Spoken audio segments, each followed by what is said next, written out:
Hi అందరికీ welcome to Shiva Santoshi vlogs. నా video నచ్చితే లైక్ చేయండి. ఫస్ట్ టైం నా ఛానల్ చూస్తున్నట్లయితే ప్లీజ్ సబ్స్క్రైబ్ చేసుకోవడం మాత్రం మర్చిపోకండి. ఈ వీడియోని ఎక్కడ స్కిప్ చేయకుండా ఎండ్ వరకు చూడండి. బఠానీ చాటు బండి మీద కొనే పని లేకుండా ఇంట్లోనే ఈజీగా రుచిగా ఎలా తయారు చేసుకోవాలో చూద్దాం. ఈ బఠానీ చాట్ చేయడానికి ఎక్కువ ఇంగ్రీడియంట్స్ కూడా అవసరం లేదు. మన ఇంట్లో ఉండే వాటితోనే హెల్తీగా ప్రిపేర్ చేసుకోవచ్చు. అది ఎలా ప్రిపేర్ చేయాలో చూద్దాం.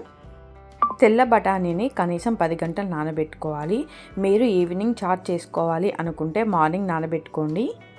నేనైతే మార్నింగ్ నానబెట్టుకున్నా. బాగా నానితే బఠానీ ఇలా ఉబ్బుతాయి. ఇప్పుడు వీటిని ఒక కుక్కర్లో వేసుకొని దాంట్లో 1 స్పూన్ ఉప్పు, 1/2 స్పూన్ పసుపు,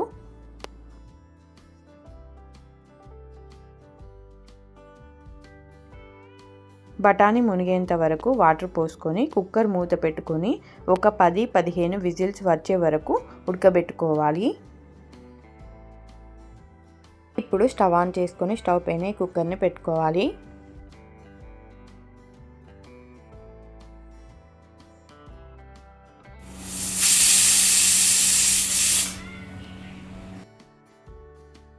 ఆవిరి మొత్తం పోయినాక మూత ఓపెన్ చేసి చూడాలి. నేను స్టవ్ ఆఫ్ చేసుకొని అది పూర్తిగా చల్లారినాకే మూత ఓపెన్ చేసి చూస్తున్నా. బఠానీ ఇలా మెత్తగా ఉడకాలి. ఇప్పుడు దీన్ని కాసేపు పక్కన పెట్టుకుందాం. ఇప్పుడు స్టవ్ ఆన్ చేసుకొని స్టవ్ పైన కడాయి పెట్టుకోవాలి.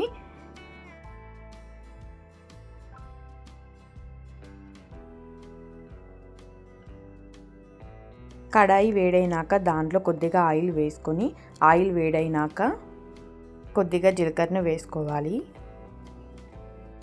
కొద్దిగా ఫ్రై అయినాక చిన్నగా కట్ చేసుకున్న ఉల్లిపాయ ముక్కల్ని వేసుకోవాలి. ఉల్లిపాయ ముక్కలు చాలా చిన్నగా కట్ చేసుకోవాలి.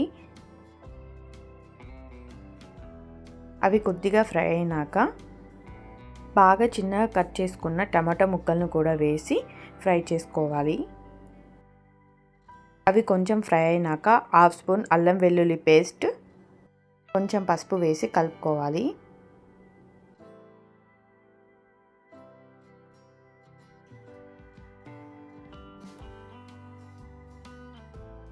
అవి కొంచెం వేగినాక 1 స్పూన్ కారం,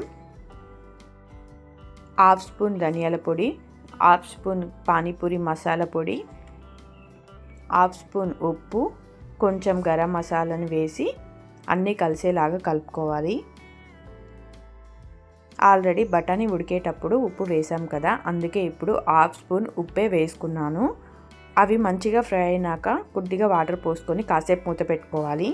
చూడండి, ఇలా ఆయిల్ పైకి వస్తే మనం వేసినవన్నీ బాగా ఫ్రై అయ్యి దాంట్లో నుండి ఆయిల్ బయటకు వస్తుంది. ఇప్పుడు ఉడకబెట్టుకున్న బఠానీ వేసుకొని కలుపుకోవాలి.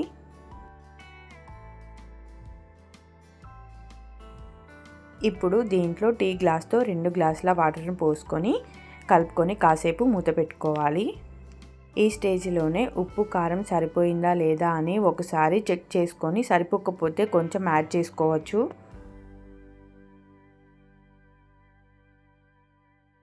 ఇలా బాగా ఉడికి కొంచెం దగ్గరికి అయినాక చిన్నగా కట్ చేసుకున్న కొత్తిమీరను కూడా వేసుకొని కలుపుకొని కాసేపు అడుగంటకుండా ఇలా కలుపుతూ ఉండాలి.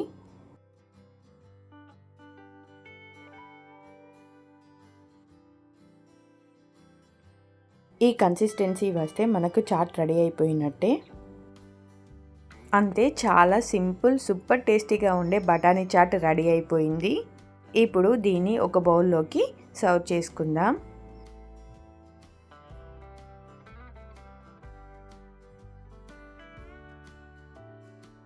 ఇలా బౌల్లోకి వేసుకున్నాక చిన్న కట్ చేసుకున్న ఉల్లిపాయ ముక్కలు పైన వేసుకోవాలి.